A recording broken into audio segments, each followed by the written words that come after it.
Welcome back, my friends, to the Swiss Pod, where IT leaders share the insight with other leaders and others that want to lead.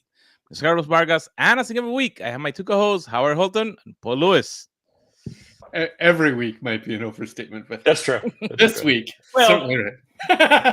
Well, I think it's technically every week, even if it is reruns. Right, Right? Like same bat channel, same bat time, not live. right. 22 episodes a year. Right. we actually have a better consistent rate than some of the TV shows because true. they record 6 and then they are 6 months and they haven't finished That's the true. season. That's true. And So- then they release one, and you're like, "Wait, what happened? I thought that you were gone." So So do we need to let everybody know that while the SAG strike was going on, we were prevented from making new episodes? Is that- That's correct. If only we had such an easy excuse. well, I think it's part of like new season, everything that is happening, live travel. That's true. So for those who haven't been following along, Paul and I are consummate kind of conference visitors, right? We go to a lot of conferences for technology, and this is the busy season, right? Yes. Like August starts ramping up, September continues to ramp, and then you got October and November are kind of back to back. I think I was home 1 week from like October 1st to today, and I'm not home today. This is a hotel, so. And then I will be home for Thanksgiving week, and then I'm home 4 days after Thanksgiving, and then I'm back on a plane for a conference. Then I get home from that, and I'm immediately back on a plane for another conference. Nice. And How then, many of then them are it's Vegas? Christmas. None of those. None. One is London, so I get to go to London. I'm super excited to go back to London. And then the second one is Austin again. I'm Oh. currently sitting in Austin right now for a security convention. I was in Vegas last week or the week before, one of those weeks, and it was torturous. The traffic was Yes. horrible, and the price of on-strip resorts were measured in thousands, not hundreds. Yeah. It was not a fun experience. Yeah, so I watched a thing, and apparently if you want to land a plane, any plane, no matter how big or small, in Vegas around F1 time, which is what this is, Yeah. it's $7,000 surcharge for landing, Yikes. right? Normally it's $20, just to put that Right. in context. Normally it's it's like they charge you to land, they charge a parking fee. and Right. That parking fee is normally $20. It is now $7,000. Right. Wow. Correct, because they expect so much traffic from Formula One, and people will come in from all over, and it is a very high-end event, and so there'll be a lot of private plane traffic, and they need to discourage the private plane traffic that doesn't have to be there, so that they can get it down to something manageable for. And keep in mind, this is 3 area airports that have the same surcharge, so they can get it down to the same to a reasonable number of planes and manage the traffic. Wow. What It's is Formula egregious. One? You're not familiar? I think it's soccer. That's right. But also, like, that's important to note too, because like Vegas doesn't have the ability to handle this traffic, and Formula One is one thing. The Super Bowl is a complete other. You think it'll be more of a nightmare than Formula Way One? more, Oh. way more. Super Bowl is There's the a lot most of more people. watched sporting event certainly in the U.S. by an enormous margin. Right. And so it's going to drag a lot of people to that area. And going to Super Bowl 50, what I actually saw was the number of people that showed up to the Super Bowl but didn't have Super Bowl tickets was already enormous, right? And the way Vegas is laid out is there is no mixed commercial, True. right? It's all hotels on the strip. It's all Right. hotels plus or minus a block of the strip, right? Like either side of the Right. strip for 1 or 2 blocks. That weird middle ground. Yeah. Right. And so you go to any other city and people have to, like, the density of people is strangled and thus managed a little bit by the fact that the number of rooms just don't exist. They all exist in Vegas, right? And so you'll have Super Bowl parties and Super Bowl events for people that don't even have tickets that are still going to come in for the Super Bowl because that's where it's happening. You know, it will be interesting if they will put it on the dome, so The they sphere? can sell, so they can sell the access, so you can watch it from far away. I'm willing to bet they're absolutely doing that. At least Right. highlights. Yeah. It'd actually be really cool to do like a 360-degree view at field level, right? So if you're watching it, you're seeing it from field level, and as you look around, what you see is the stands, right? That would be cool. That'd be really neat. So during our time off in the last 4 weeks, we were in fact together in a single city. It's true. It's Yeah, true. That's true. We did not take the opportunity to do anything. We blame from a Carlos. podcast perspective. To be clear, right? While we were in the same city, Paul and I spent at least 100 hours together. That's correct. Yeah. Carlos, Paul, and I spent 0 minutes together because apparently we don't rate high enough for Carlos to make the time. That's right. He couldn't make the 10-mile shift from his location to Yes, our location. yes. And to be clear, doesn't he like work for you or something? Yep, absolutely. And yet, apparently, he was working. And yet can't be bothered. Apparently, what's working doesn't go well. And yet, couldn't even meet us and ride a ride. That's true. Even his part-time gig, he works for me. Exactly. And we still couldn't net a meeting. We still couldn't net any FaceTime whatsoever. There's no amount of influence we have over Carlos, apparently. I think we need to think about this a little bit more I carefully. have to do something because I need you guys working for me, so there. Yeah, exactly. 360. Apparently, we don't understand this relationship. That's true. That's true. Apparently, we've got the power dynamic all messed up. So if we think about that or everything that we saw, sometimes we may have a decision to make, and when we make that decision, we made it. So it's our decision. But sometimes someone else made a decision or take a decision. Could be buying something, could be leaving, could be going somewhere else. Is that my fault that they made a decision that I didn't like, or is it I don't even have a choice? So this is my topic. Normally, in fairness, Paul creates the topic that we talk about, and he does it about 20 seconds before we click the start button. This time it was me. This time it's all on me. And the topic, I overheard something. So a company lost an employee, and their direct manager was overheard saying, the person left for reasons, and I know 100% it's not my fault. Like I 100% didn't have anything to do with their decision to leave. Right. But the fact is, right, people don't leave bad companies, they leave bad bosses. Yeah. Well, what's the percentage? What's the percentage of people who leave that is because of their manager? Well, if the manager is perfect, like it's the best manager you've ever worked for, which would have to be for you to have 0% culpability, right? Then you don't actually leave the company. Right. Right. You'd have to make 4 times as much, not even twice as much, 4 times as much to leave the company at that juncture. Right. Right. Like there's so little that makes people leave that is purely 100% money. Money might be the excuse that you give, might be the reason, might be the final straw even, but it is never the 100% thing. But it's fair to say, even if it is money, that's still a flaw of the manager. Is it? It not? is still. Would you not put that in the category of, not anticipating their needs, not fighting for their value, not? Well, certainly not being effective at it. Yeah. Right. Like, and if it was that sense of urgency, maybe not establishing the right sense of urgency.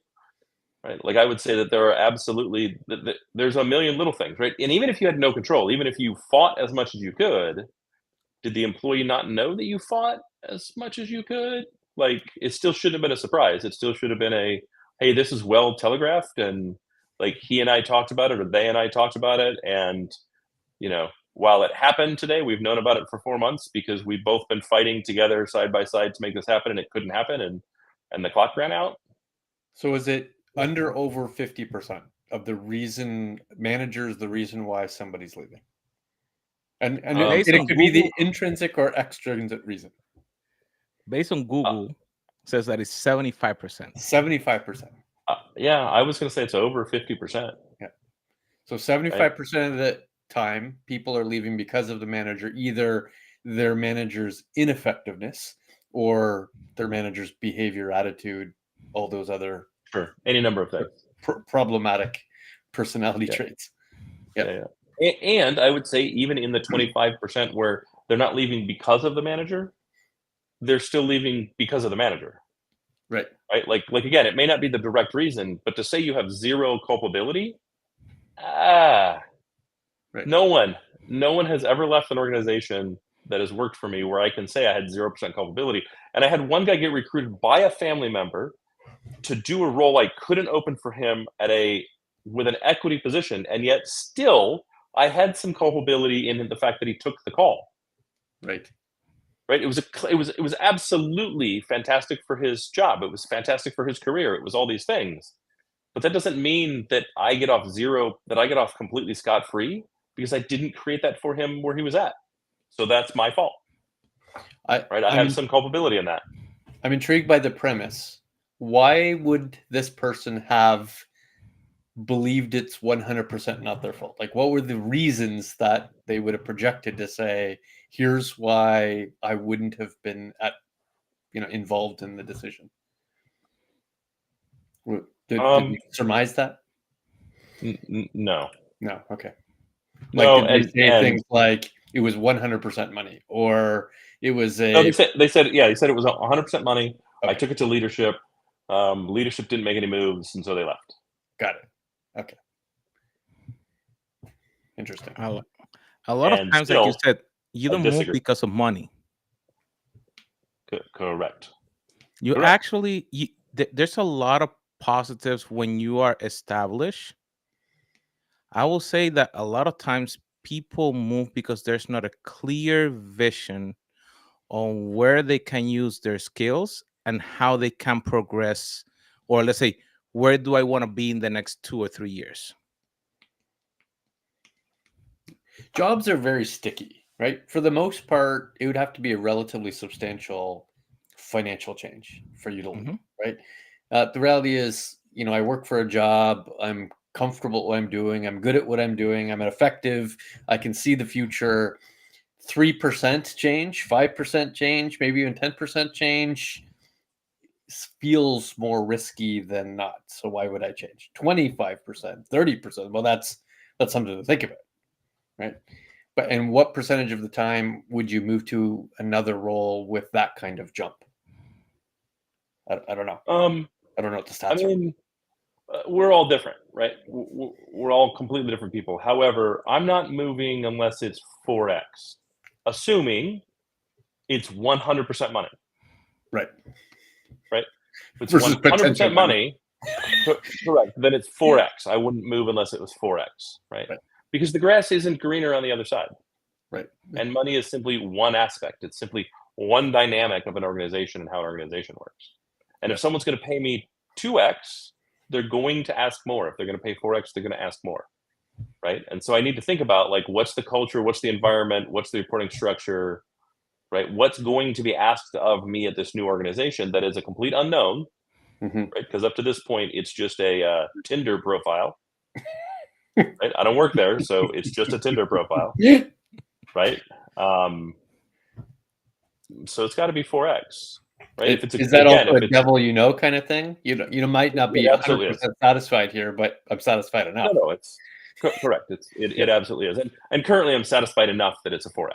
Yeah. Right. I've been at other places where it was like 55 more cents. Right. But at that point, I'm leaving. I'm leaving because of bad management. I just haven't found the right place to leave to. Right? I don't want to jump from the frying pan into the fire, but I'll jump from a frying pan to a less hot frying pan if the frying pan gets turned up high enough. Right. Right. And so again, right. And if I left for any reason, including money, including 4x, some percentage of that is still on leadership. Some percentage is still on my manager. They weren't able to pay me what the market determined I was worth, and the market determines your worth by somebody else paying it. And therefore, right. Because again, if it's 4x, even if they were like, you're not worth 4x, right? Yeah, but if someone's going to pay me 4x, I'm probably worth 2x. Right. Right. I'm probably worth 150%, 1.5x. You know what I mean? Right. I'm obviously worth more than I was being paid in your organization, based solely on the fact that they will pay me that much more. Right. You know what I mean? And so it's like, that's still on you, buddy.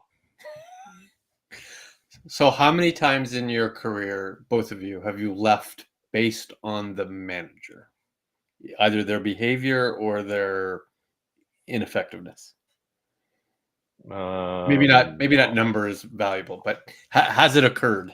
Like, was there an obvious reason why you left because of the manager? Yes. And what was the circumstance? Like, what was was it behavior? Was it attitude? Was it ineffectiveness? Was it non-caring? What was it? All of the above. All of the above. Okay. Right.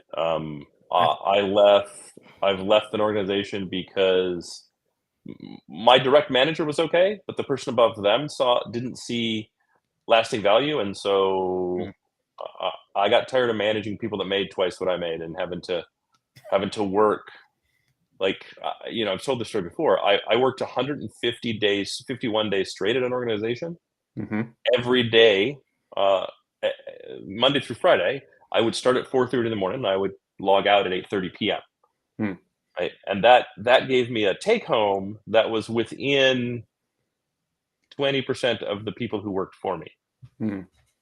Right, and I couldn't get anybody to make any movement. It's like I'm consistently rated in the top. I'm consistently doing the job of 2x and 3x the people around me. Right. I do not feel appreciated by the people above my leadership, and my leadership pulled out every stop they could do.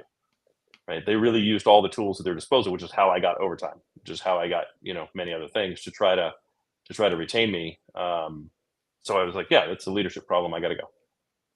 Right. So in that respect, would you agree if that manager had said to their manager, "It's 100% not my fault that Howard left"? Still no. Still no. Still no.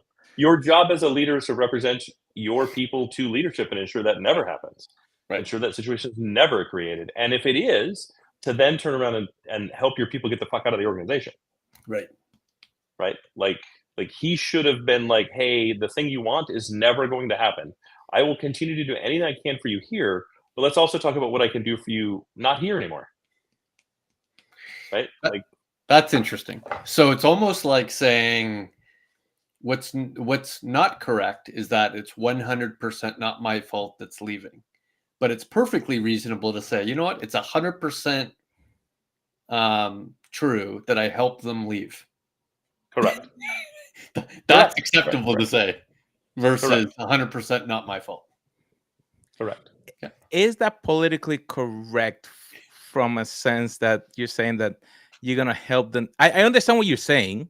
That is that if within the company, they cannot get to the role or position that they're trying to get, that you help them, because like we have talked before in this program, that, hey, it's better to have qualified people that at some point they may leave because then they're productive while they're with us, than have somebody that is not productive.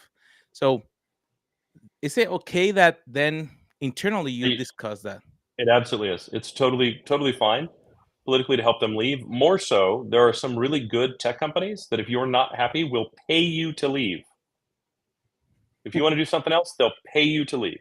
They will hand you a check, shake your hand, and say, go do great things. We want you to go where you want to be. And they will pay you to leave.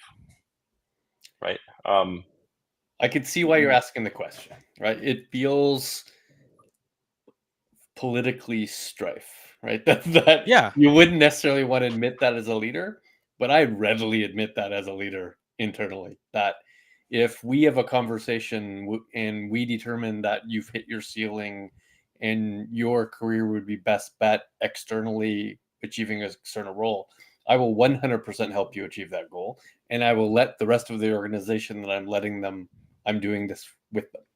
Correct. And will that always be accepted by senior leadership? No. Doesn't mean I'm going to change my behavior because it's effective for the person. Correct. So how do we get, because I think that, like you mentioned, there's companies that have policies that have helped other ones to leave. Other leaders are learning and help their people to grow. And that may be internal or external. Yeah. How do we help others? Because within the last 2 or 3 months, I have talked to a lot of recent graduates, PhDs, and that is really good leadership coaching or training.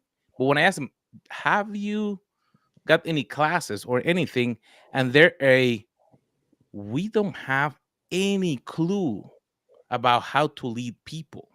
Hmm. So how can we help that new generation of, I would say, technology professionals that are educated, that are going through all these challenges, but nobody then help them to then mentor them or grow them as leaders in there to do that? Reach out and sign up for the Sweet Spot mentorship program. I mean, honestly, right? Paul and I mentor a lot of people individually, Mhm. right? If someone wants help, they just need to reach out. And at some point, if we are asked, we will happily do it professionally. Like, we will happily come in and mentor your organization, mentor your leadership, run a class, build a program along with you that fits your organization, and do that. We are more than happy to do that, and, as well as point you to things that have worked for us in the past. Right? It doesn't have to be a commercial arrangement. But I will also say, if you are looking for that, please don't fall for the I've never held a real job in my life managing more than 2 people, but I'm suddenly a mentor for C-suite executives. I see that kind of crap all the time. Right? People are constantly reaching out to me on LinkedIn. Hey, I mentor C-suite executives just like you. And I look at their profile, and it's like, you were manager of a yarn barn.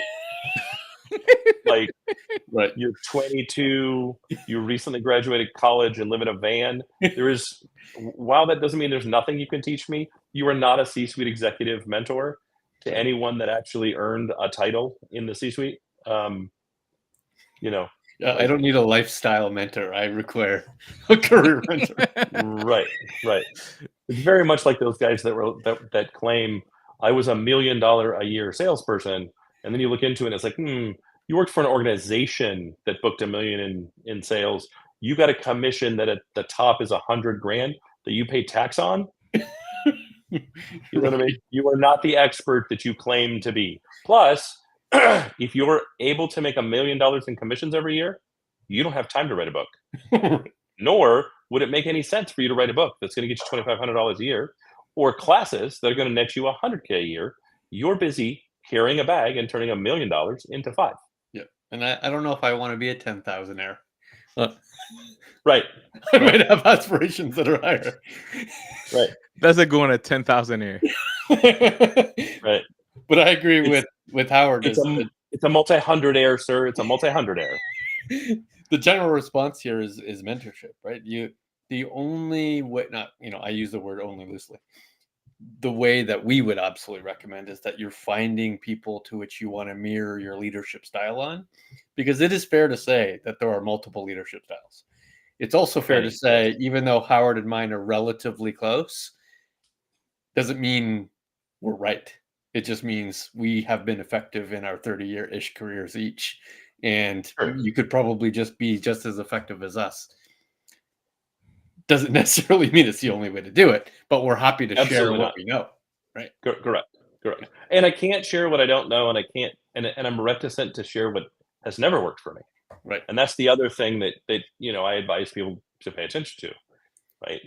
No one is going to give you the cheat code that's going to work perfectly for you with no tuning.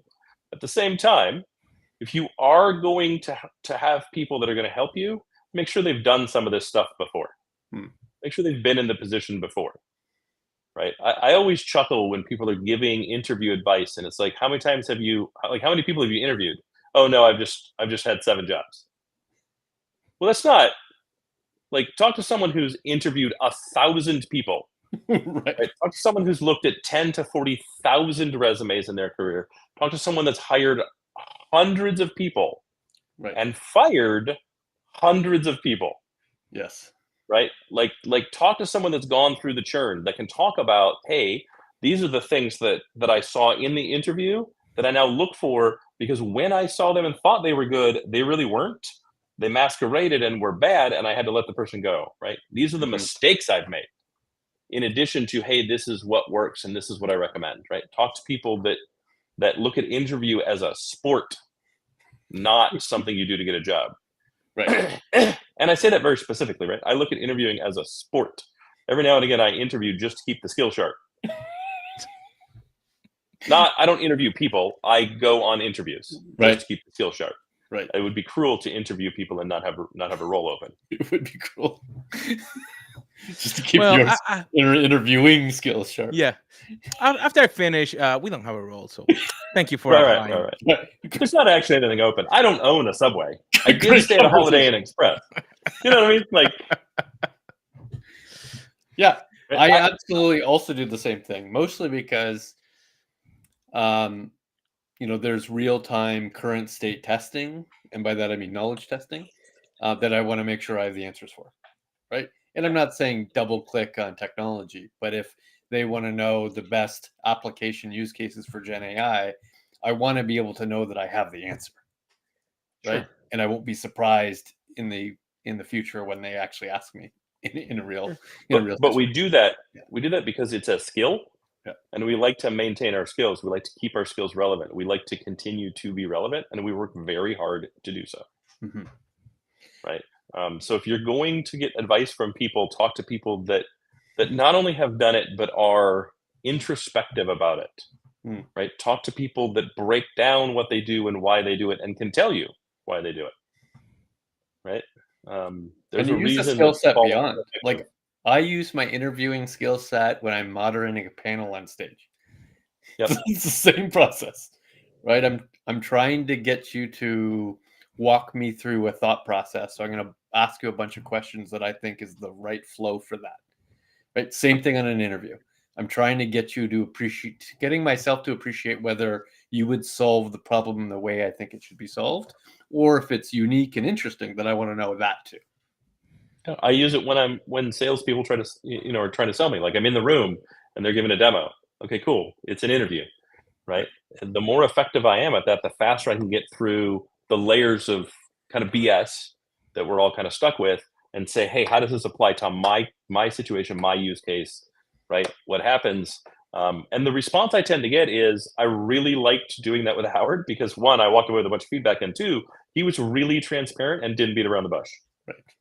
Right. And that's a skill that's super useful in an interview. Right.